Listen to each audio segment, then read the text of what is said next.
Di ikalimod ang katahum natong mga bisaya ilabi na akong International Beauty Contest, mapa babaye man o lalaki. Pamatuod niini ang pipila ka mga bisaya nga nauli ang titulo o korona sa nagkadaiyang mga pageantry. Ning bag-o lang, laing proud Negrense ang naghatag og dungog og garbo. Human siyang napiling Mr. Global World International 2023 nga taga Canlaon City. Ang iyang passion sa pagpanalipod sa kalikupan ang napili niyang advokasya.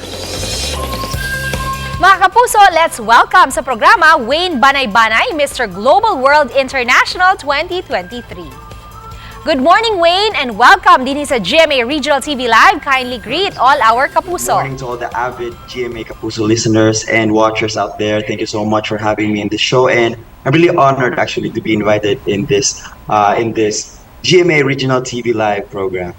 Wayne, we are all excited to learn nga ikaw ang napiling bagong Mr. Global World International 2023. Can you share this good news to us? Yeah, I'm really excited to share this good news actually. I was recently hailed as the Mr. Global World International 2023.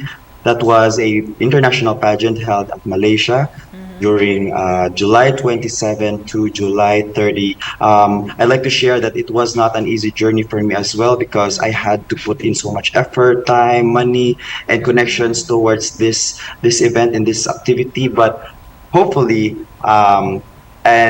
graciously, we won, and then I have all but gratitude for all of the people who helped me throughout this journey. Can you take us back during sa coronation night? Unsay nagdagan sa imong huna-huna that time, Wayne? When the time came that dapat na i-announce kung isang winner, there was just the three of us left for the final cut. And then it struck me that if this is gonna be for me, then I will really do my part in order to live up to the expectations and responsibilities given to me. And then when the time that I was announced as the Mr. Global World International, the first thing that I did was just, Lord, this is for you and this is from you. So I will wholeheartedly accept this victory.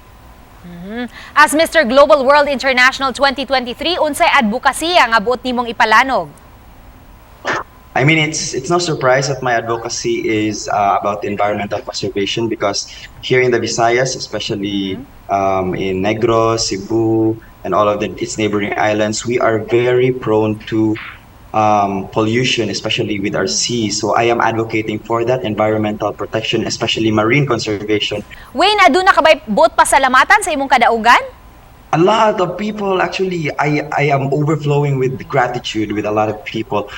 I could not possibly name everyone, but just a quick run through of all the people.